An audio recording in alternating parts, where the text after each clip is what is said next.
Pero nung pagkalabas ni Peter Lim sa NBI, biglang ni-restore para mahuli ulit si Kerwin Espinosa. So nakita nyo, unang finailan silang dalawa, pero dinismiss, kunyari, sa kanilang dalawa, pero immediately ni-restore yung kay Kerwin Espinosa pagkalabas ni Peter Lim. Sige, next. Tapos, again, prinomote yung DOJ prosecutor who cleared Peter Lim. Di ba? Dito, maliwanag na sa amin at that time that he was protecting a special group of people nung mga panahon na yon. Ito yung mga miyembro ng kanyang Duterte Drug Syndicate. Next. So ito, ikukuha ko lang yung mga previous na nung pinoprofile na namin siya, inimbisiga namin siya, we came across with this. No? Next. December 11, 2009. So merong cocaine, Davao City. Next. Sige, next. So ito, ginagawang transshipment yung Davao City, yung Port of Davao, galing Malaysia, ginagawa ron Davao City, then tinatransport. This, according to our information, ito yung mga panahon na merong partnership or collaboration itong Duterte Drug Syndicate with some Mexican drug cartels kasi gusto nilang ikutan na kasi well-guarded na yung Mexican border kaya ibang ruta yung ginagawa nila. So pagpasok dito sa Pilipinas, tinatanggal yung mga ukay-ukay, then sisiksikan ng saging para diretso sa either US or Canada. Next. To March 24, 2014. Ito, medyo interesting ito. Next. Kasi merong nakita na mga bricks ng cocaine dun sa loob ng container van. No? So, transshipment, pumasok, pinalitan yung ukay-ukay, nilagyan ng nakita ng mga trabahante yung mga cocaine bricks, kinuha nila. Next. So, kinuha nila, ang naiwan lang 24 cocaine bars. No? So, next. Tapos, next please. Ngayon, itong si Mr. Duterte, out of the blue, nag-offer siya ng reward ng 100,000 pesos for every missing cocaine brick. No? 13 specific sila. No? PDEA Region 11 ulit ito na siguro ito pa rin si Director Wilkins ito. Alam nila na 64 cocaine bricks yung total. Paano mo malalaman yon? Na yun ang total na diniliber. Kaya namomroblema si Duterte at that time kasi itong Mexican cartels pagka naburiki mo yung kanilang shipment, mananagot ka. Kaya he went to that extent. Imagine, mayor ito ng Davao City. Dapat you should let the law enforcement agencies do their thing. Pero hindi. Kailangan niyang hanapin yun at otherwise mananagot siya. So, next. So, sige, next. So, eventually, nakuha nila lahat. So, ano na yan? Nailabas din nila. Next. Next. Sige, next. Okay. So, ito, consistent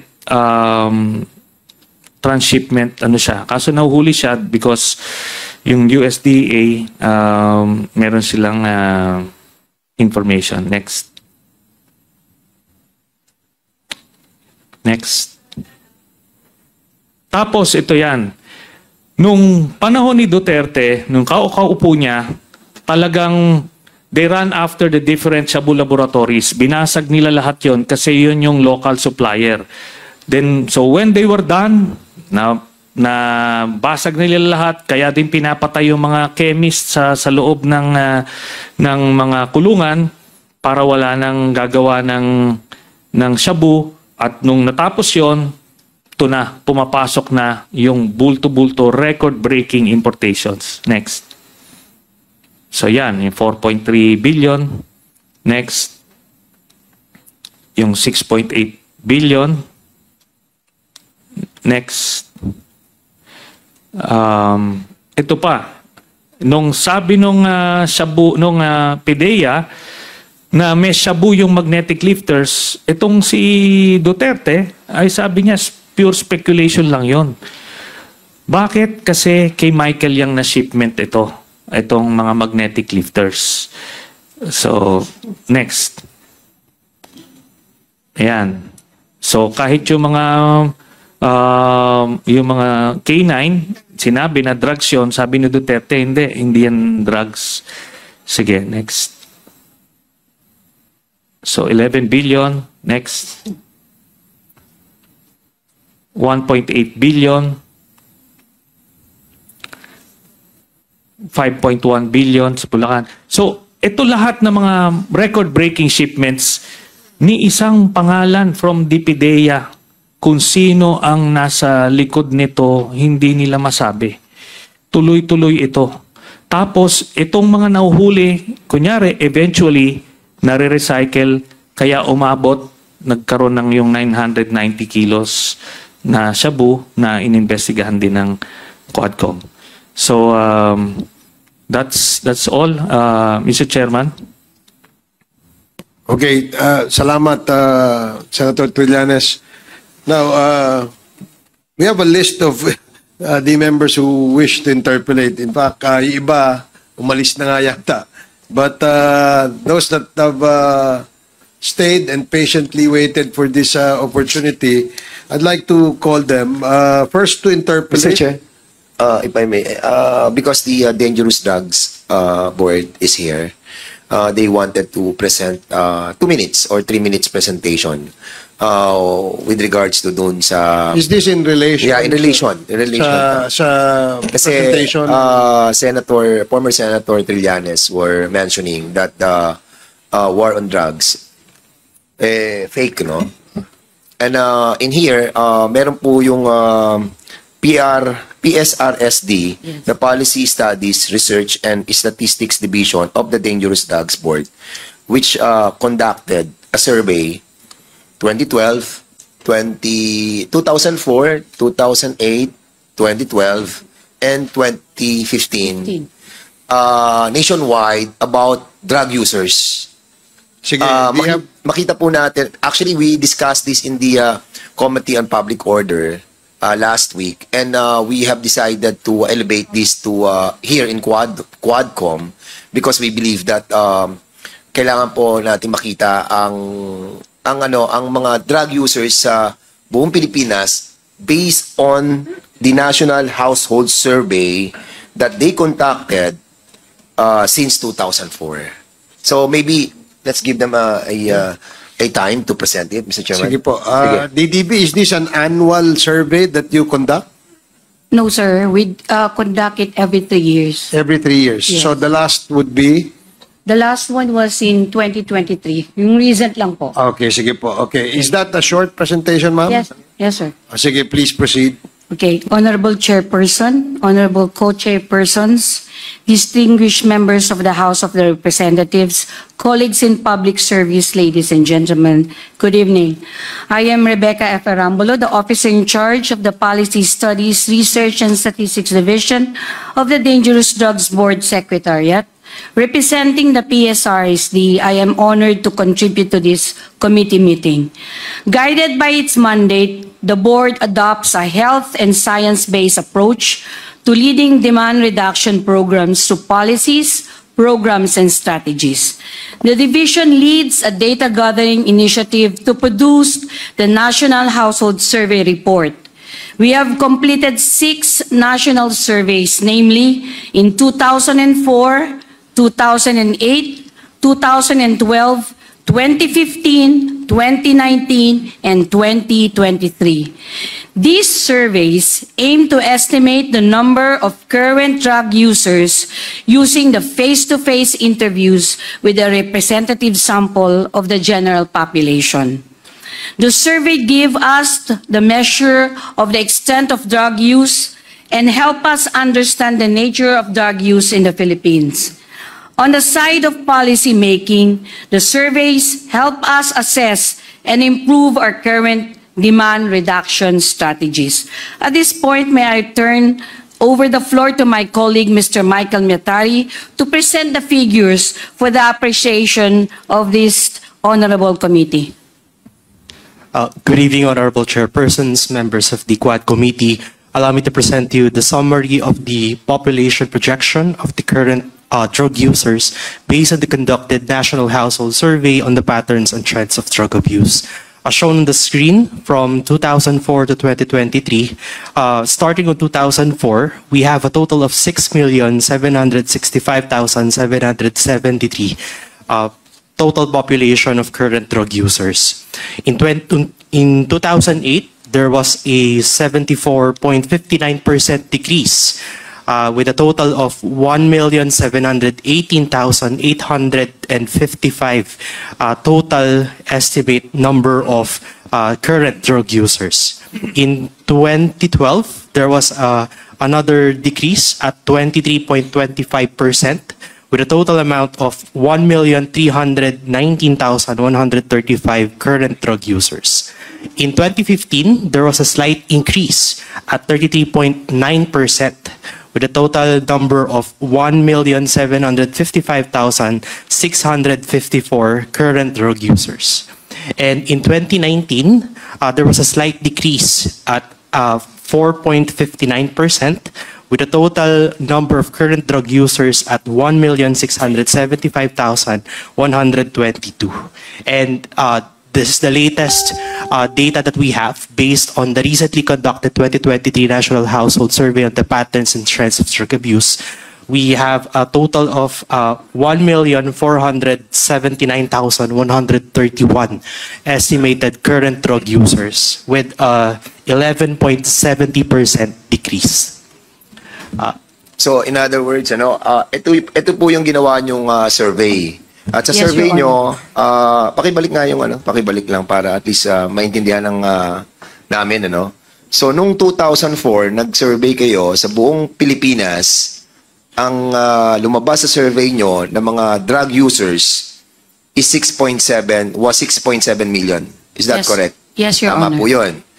At noong 2008, nagkaroon po ng malaking kabawasan sa mga drug users sa buong Pilipinas kasi naging 1.7 million na lamang.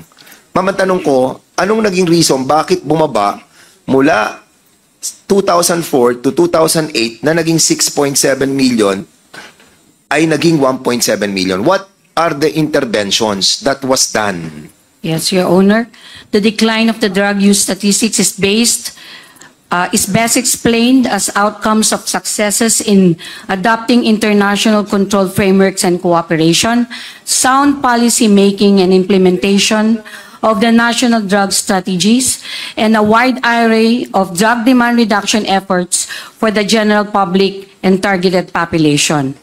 This strategy was adopted to take people away from the lure of drug abuse, and the key components of this drug demand reduction strategy are the following: preventive education, research, treatment and rehabilitation, and of course, local and regional cooperation.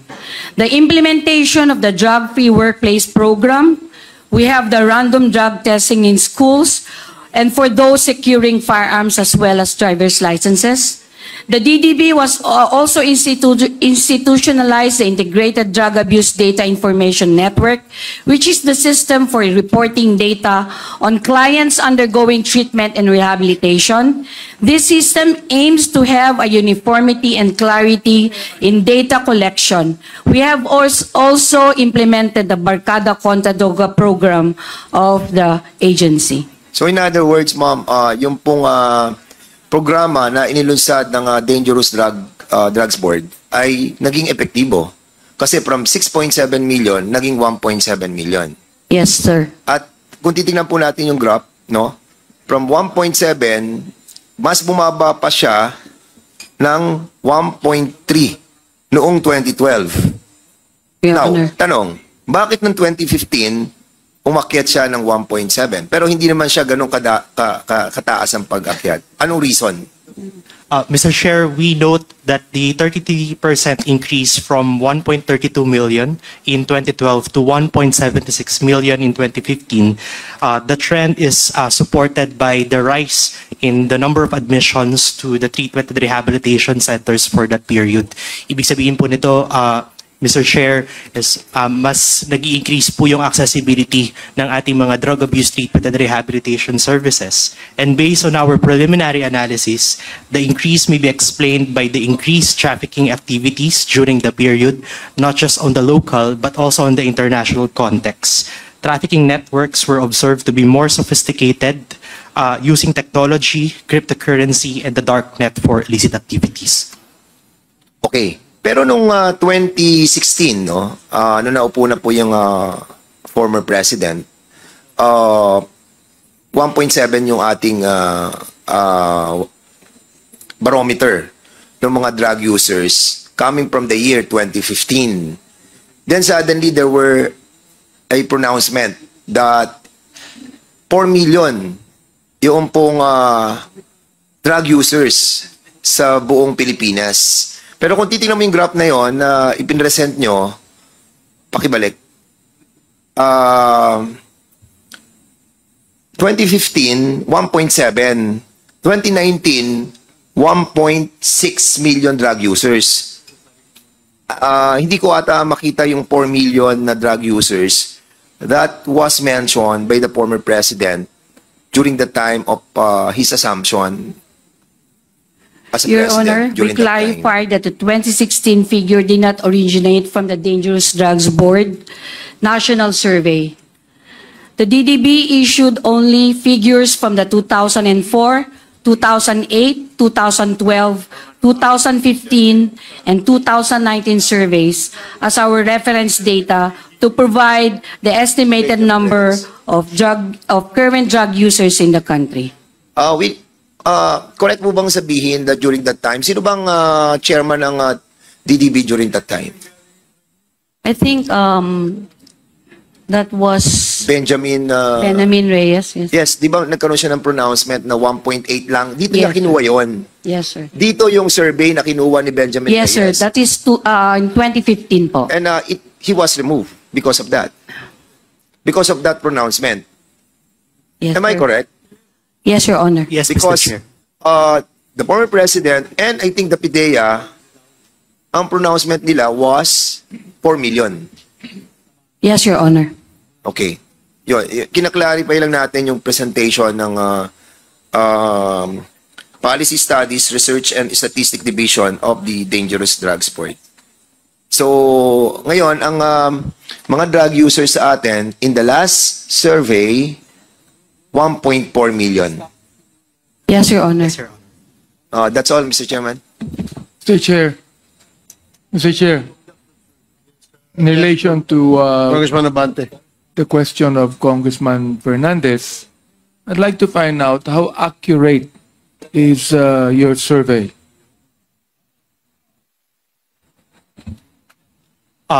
Mr. Chair, basing on the methodology of the conduct of the National Household Survey, there is a 95% level of confidence established on the conduct of the household survey. And there is part of the implementation of the household surveys to ensure that there is a coordinated mechanism with the Philippine Statistics Authority for the vetting of the survey methodology as well as the instruments to be used for the before the conduct of the household survey. That's 95%. So Yes. therefore, the fact that during the former president's time, more than 30,000 people were killed,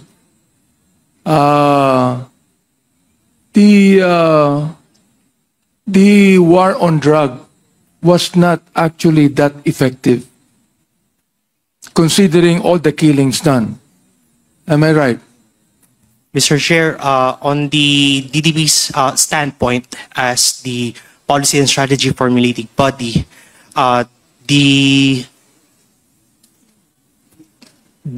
there was a downward decrease in the current user prevalence rate, and this could be attributed on the demand reduction strategies, which form part of the overall national strategy, which provides a balanced approach on the implementation of the programs and strategies. As for the... You're not actually answering my question. There was a slight downtrend, okay?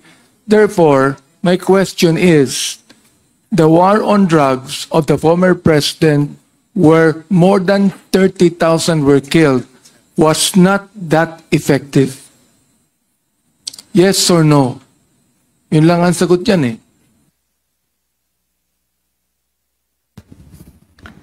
Mr. Chair, on the... Coming from your statistics,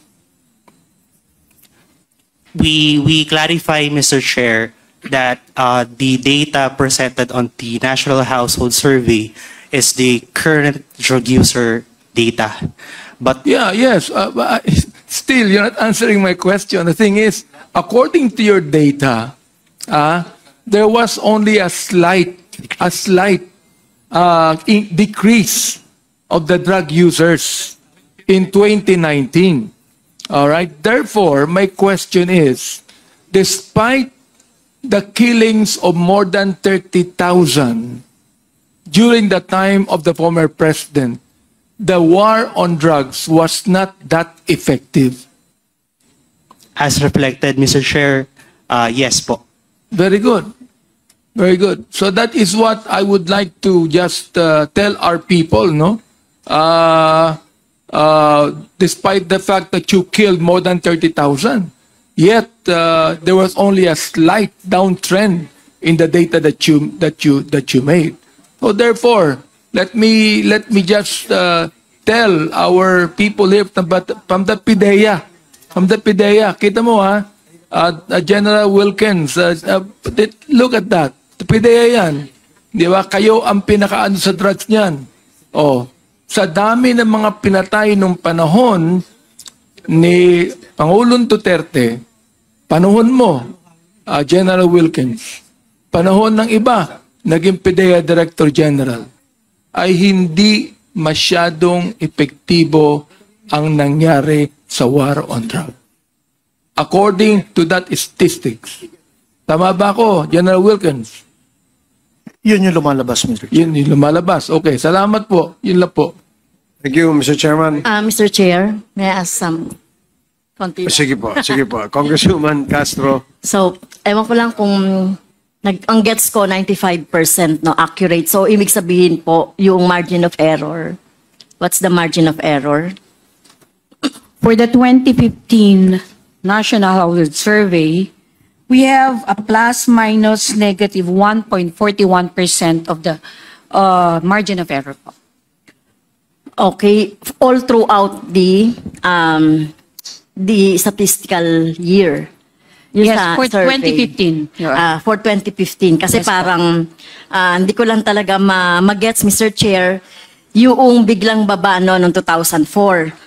So, sinasabi kasi nung dating Pangulo, si Mr. Duterte, one of the reasons po ng drug abuse, drug pushing, economic.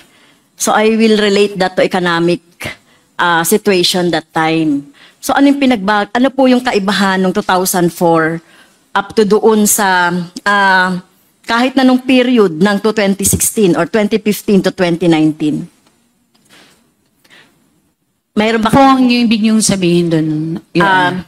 the economic situation of our country? Kasi nire-relate lagi na ang dahilan daw ng ng mga drug users, pushers ay yung tungkol dun sa economic problem. Talaga naman problema pa rin yun. So is there a relationship? Ang kinukuha po ng survey is on the use Yun lang po ang kinukuha po namin dito sa ating survey. So Use yung of statistics drugs. lang ng mga Yes. users. Yes po. So maganda ring mapag-aralan po no yung mga dahilan. Kasi kung sinasabi niyo po yung mga interventions na ginawa from 2004 to 2008, bakit bumaba radically ng 74% na kung yun di po ba kayo nagkaroon halimbawa ng kayo yung yung yung policy making ng PDEA. So hindi niyo po ba ito nasuggest halimbawa sa nung dating presidente o yung administration para gawin yung intervention na sinasabi niyo doon sa 2004 na bumaba siya noong 2008? Actually po, lang po naman din, ang DDB is through approach po ang ginagawa natin. We have the drug demand reduction and the other one is a drug supply reduction, which is a balanced approach po. So as we provide drug prevention programs, ang ating law enforcement naman po is on the drug supply reduction pillar. So yun po yung ginagawa po nating approach. Okay. So last question na po. Bumaba na ba yung supply at this point po? I think the most, ang makakapagsagot po niyan is our law enforcement agencies since they are the ones that provide the data on this. Okay. Thank you, Mr. Chair. Meron ba ditong law enforcement agency? PNP or... So, thank you. Wala na? Wala na pong PNP dito, Mr. Chair? Wala na? Wala nang...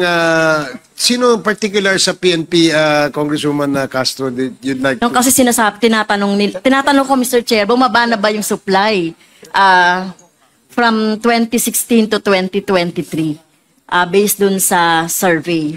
So sabi nila, law enforcement daw yung makakaalam. To clarify po, Mr. Chair, hindi po hagip sa household survey po yung enforcement data, which includes po yung seizures. So we best recommend po that this question be coursed through to our law enforcement agencies. Thank you, Anyway, Mr. Chair. Mr. Chair, wala na yung PNP. Sila na lang tanungin ko later. On the next meeting. Thank you, Mr. Chair. Okay, thank you, Congresswoman Castro.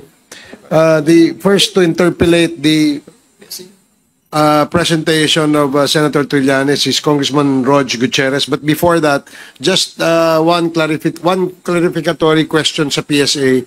Yung survey na ginawa ng DDB, do you confirm that that is an accurate survey result? Your Honor, good evening. What we can confirm is that it underwent the survey clearance processes. So the survey clearance process is a mechanism for government agencies to secure a clearance on the methodologies. Say, for example, if they have a sampling design, it should be a probability design of sampling. The way to interpret the data, something like that. So all of this methodologies are included and must be taken into consideration for that government agency to conduct the specific survey that they want to conduct. Okay, sige, salamat. Pero doon ba sa results ng 1.1 million, does that mean that you have surveyed and asked questions to that number of people? Yes, Yung 1 Your Honor. million?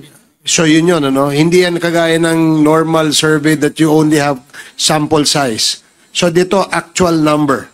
So when you say 6 million yung na-interview, 6 million yung results, that means you have interviewed 6 million people. No, sir. What we mean here is an estimate of the population. So, meron po kaming number of respondents that we have that we get, no? Like, for example po, data on 2023, we have 12,495 respondents, which is taken from the general population po of 10 to 69 years old, which is 86,498,895. At doon po namin kinuha yung estimate based on statistics that and science-based data po. Sige, kasi I'm just wondering, I'm not quite familiar with the science-based approach and methodology nyo ginagawa. No? Kasi like, when you say, an ordinary survey, kunyari, tatanong mo yung household, ano yung sabong paborito nila, you only get a sample size. Sa drugs ba, ganyan din, sample size? Yun din po yung ginawa namin dito, sir. We get a representative sample. So, ibig From sabihin... the general population at randomly selected po ito. Sige, okay, sige. Salamat po. Thank you po. So, the first to interpolate is Congressman Rog Gutierrez. You're recognized. You have 10 minutes. Thank you, Mr. Chair. Mr. Chair, before I ask the good senator, just on those points earlier with the DDP, I'd like to ask them po, to the Dangerous Drugs Board po, Mr. Chair, if I'd like to ask them. DDB? Sorry. Mr. Chair, thank you. To DDB lang po, I hope you understand. We're not here to argue po, no? You're the experts, kayo po talagang nakakalam sa statistics. Ngunit, I think you'd understand our surprise po, no, with your results. Just to really hammer down, sabi po niyo 95% sure, you have the statistical background to back it up. However, I think we'd find it hard to believe po, no? Because when we're talking about this, especially on the topic of drug use, there would be a strong response bias to this po, no? Because this is not necessarily a behavior that you would willingly admit to in a survey. And I'm sure you have the science to back it up, that you consider this pa rin, but you still remain positively confident in the numbers, the estimates that you've given. Yes. Yes, Mr. Chair. The survey instruments and the methodologies were framed in such a way that will still maintain the authenticity of the answers of the respondents as much as possible.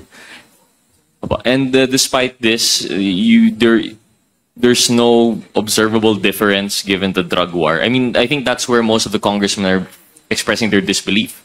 Because you have your survey, your data points are 2015 and 2019, tama po ba? Yet, during supposedly the peak of the drug war between 2016 to 2018, it's had only an effect of 4%. For drug users. For the drug users. And based on the data presented from the National Household Survey, yes, but we emphasize that there is a continuous downward trend, which could be attributed on the policy systems and mechanisms that has been institutionalized through the National Anti-Drug Strategy Framework, which we are implementing on both drug supply and drug demand reduction, together with all the task agencies mandated to implement these in their respective programs and priorities. Thank you. And just to be clear, the DDP, just to distinguish the difference, the DDP is more on the policy consideration side in support of the Office of the President, while the PDEA is the drug enforcement side po, no? Yes, Mr. Chair. Do you make use of any other method of coming up with these estimates aside from your survey, or you're really just relying on this every 3-year household survey po? Specific for the drug user data, Mr. Chair, yes po. Okay, thank you. Mr. Chair, I'd like to direct my next question to the PDEA through ASEC Gumban perhaps. ASEC, good evening. Do you also, as the enforcement agency charged with, drug use, do you concern yourself also with statistics such as that on the drug users, or you're purely on the drug supply side lang po? We get the data also from Dangerous Drugs Board regarding how many users that we have. Okay, so that is the accurate one.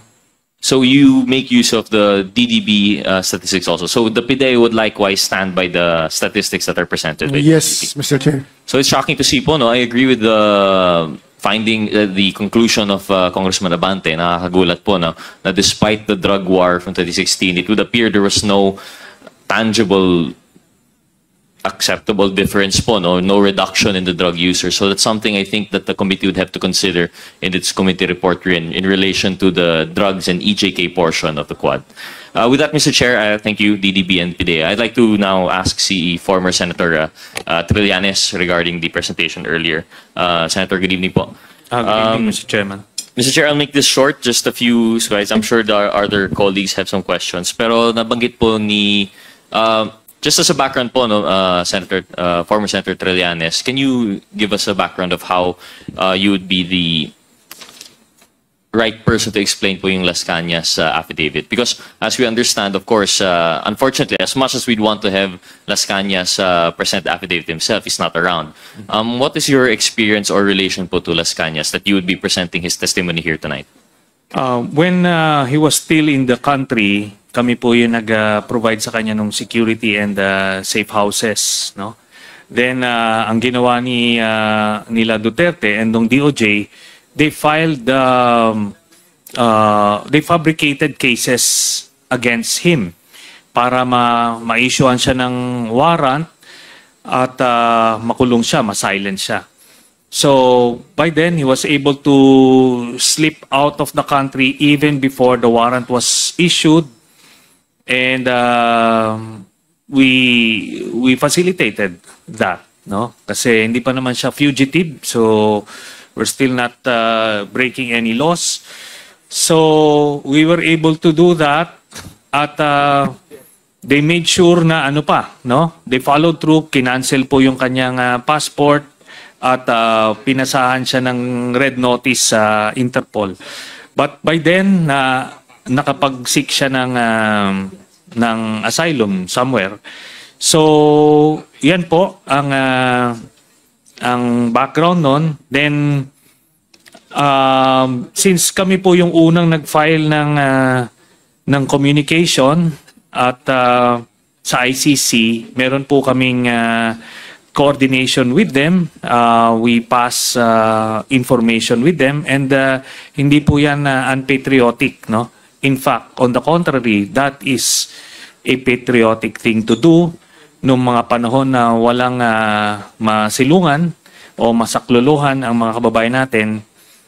We did the right thing. Member pa tayo ng ICC at that time, no? Hindi po tayo we're not dealing with some shady organization. So, kuwan po, nagkakaroon po ng ugnayan through intermediaries, tapos eventually nga, we were able to get hold of that 186-page affidavit. Then meron siyang video na patutuo while he's signing, and yung conclusion binasa po niya. So yun po ang naging namin standpoint. Sabi ko nga po, pwede naman pong i-question yung authenticity niyan, pero the ICC, ando doon na po sila sa Witness Protection Program, at hindi lang po yan, natapos na po yung kanyang yung testimony niya. So even before the trial began, or even before the trial begins, tapos na ho siya, because alam nila kung gaano ka-critical yung kanyang testimony. So to rule out any scenario na habulin siya ng mga assassins para ma-preempt yung trial, nakuha na po. So, duly represented yung camp ni Duterte ng isang ICC-appointed defense lawyer. So, the rights of both parties were protected. Thank you. So, Senator Trillanes, your relation po with Las Cañas is you've helped facilitate the cooperation po with the ICC, tama po? So, although the affidavit might not be, he's not here to testify it on his behalf, you would necessarily have knowledge po of the facts that at least that he relayed to you prior to his having left the country, tama po ba? Opo. Exhaustively, we interviewed him. No, and one particular trait of Mr. Las Cañas, as I mentioned earlier, meron siyang photographic memory. He can rattle off names, places. Talagang at we did a lot of vetting, validation ng mga sinasabi niya, at nag-check out. Kaya eventually doon. And he has no reason to lie, no? In the first place, he was being rewarded generously by Duterte, kasi one of second in command yan dun sa buong DDS structure sa Davao. So he was rewarded generously at pati nung nagkaroon siya ng kidney transplant, binigyan siya ng pinacilitate yon. Pero talagang nagkaroon siya ng some form of epiphany. It's so powerful na hindi niya talagang in his words parang he had to turn to the light, no, and kahit na nirisk niya yung buhay niya, buhay ng pamilya niya, but gusto niya ng some form of redemption. So yun po ang nakuha namin. So, Senator Trillanes, at the time that Las Cañas had this epiphany of sorts, or when he cooperated with the ICC, would you say that these admissions were adverse to his interest? At that time, was there a falling out already with the former president, or? Opo. Even before siya lumabas, nagkaroon siya ng yung unang parang conscience attacks, mga 2014, 2015. So, ang initial na sinasabi niya, hindi lang siya tumatanggap na ng mga liquidation missions. Tapos, eventually, nung naging presidente si Duterte, gusto niya na mag-mainstream, no? Kaso, binigyan siya ng mission which was to have me killed, no? Hindi niya na kinaya yon, hindi niya na tinanggap. Pumunta muna siya sa mga religious personalities. Then itong mga religious personalities eventually ang nag-arrange sa amin na ma-interview siya. But he appeared initially sa Senate kasi talagang binantayan siya ng gusto. So nagsinungaling siya, the first appearance. Then after the New Year of 2016, na siya. Completely nag-turn na siya. He wanted to tell all. Even dito siya nagsabi sa Pilipinas at the risk of his own life. Kaso nung nakita namin that we cannot protect him anymore, tinulungan namin yung paglabas niya out of the country. Thank you. Senator, so with that po, as much as we'd like to give credence to the testimony of Mr. Las Cañas, we'd still have to vet and, Yes. perhaps we'd just only prove it through circumstance na lang po, no? Yes. He mentioned, and as you presented, a few names that were allegedly yung mga competition daw po ni Mr. Yang, Michael Yang. And I think some of the names mentioned were Alan Yap, Danny Ong, and Philip Lam. Yes. And Joel Ko. And Joel Ko. Senator Trillanes, all of these cases of kidnapping po, yung kidnapping incidents, these are all drug-related po ba?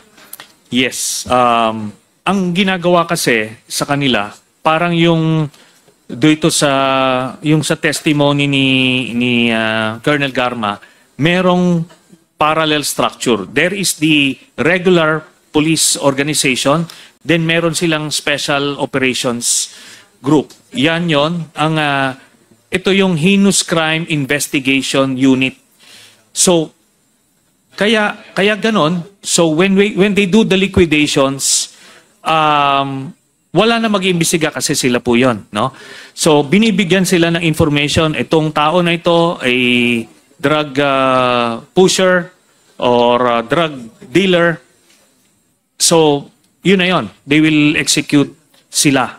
So yun ang information sa kanya. Pero ang sinabi niya, dito sa apat na ito, pinagkakitaan pa nila. Binigyan sila ng authority na kidnapin muna, abduct, tapos kontakin yung pamilya para magkuha ng ransom, para daw tumaas yung kanilang operational funds. Yes. Senator, would you know if these 4 cases were investigated? These were all in one locality po ba sa Davao? All in Davao City, Mr. Chairman. And sabi nga niya, lahat po ito nasa record. They can check out the Davao City Police Office to record. Tsaka may mga kamag-anak po ito. Sabi niya, nagbigay itong mga ito.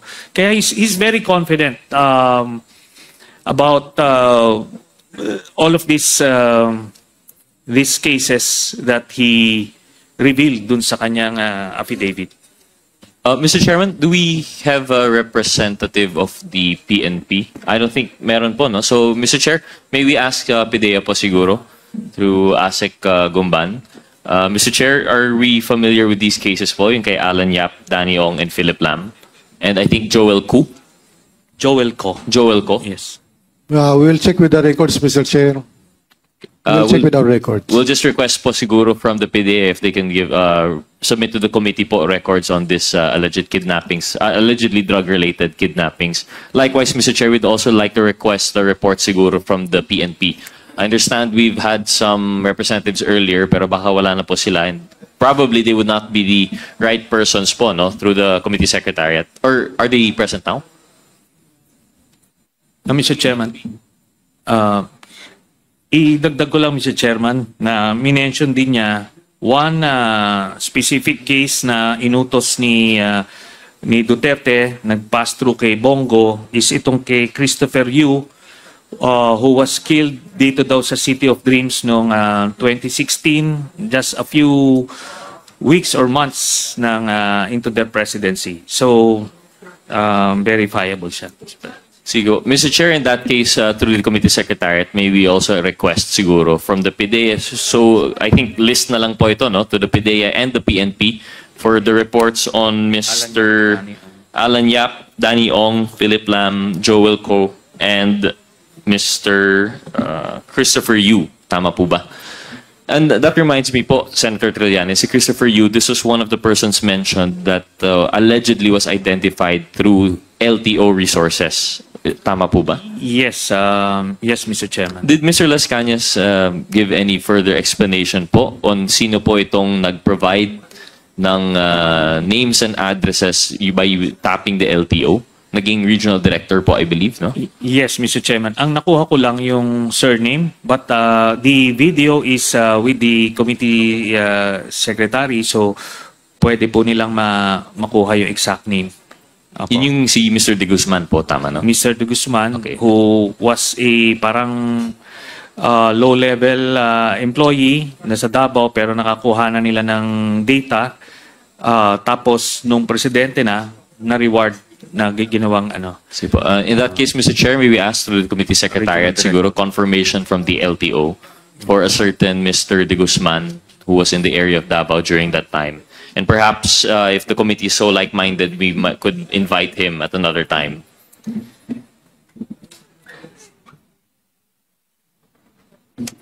Mr. Chair, actually, another interesting thing that we've seen from the presentation of the good senator were the supposed killings and release po sa Dumoy raid. But I think we've had an extensive discussion on this already. I think we'll all be just waiting for the invitation of SPO for SPO for Carillo po, no? Yes. So I think we've already heard earlier na on the side of the PDEA, they've said nag-turn over sa BID. Yung BID naman, they said nag-release or turn over. So I think we'll have to rely on the invitation for SPO Carillo. So I don't think I'll have any further questions on that. Mr. Chairman, I think very critical din yung sa Bureau of Immigration. If indeed tinurn over nila Director Wilkins Villanueva yung 11 na Chinese. And if so, kung totoong, ito nga, nag-intervene si Duterte as mentioned dun sa news article. Because we maintain na if Las Cañas were to be believed, pinatay niya na nung January 1, early morning, itong 11 na ito. So, fiction na yung story that happened after. So if may proper turnover ng live bodies ito So talagang may proper documentation to. And I think the Bureau of Immigration of Region 11 would be hard put in fabricating such documents. Wala ko nga amin dyan. And I would agree po, Mr. Senator. And in fact, I think that's what we've come to the conclusion earlier when we were discussing in Dumoy raid. Aside from the testimony of SPO for Carillo, we also want to look into the reports of both the BID and the PDEA regarding that incident. And I think with that enough corroborating evidence, the truth will come to light. So we'll just have to wait for the next hearing po if we're able to locate and hear from Ms. SPO for Carillo. Yes. One more interesting killing po that we've heard po from the testimony of Mr. Las Cañas. May we ask po siguro yung PIDEA also if they could confirm that there was a laboratory, Shabu Laboratory in yung Green Heights daw po. We are looking into our records, Mr. Chair.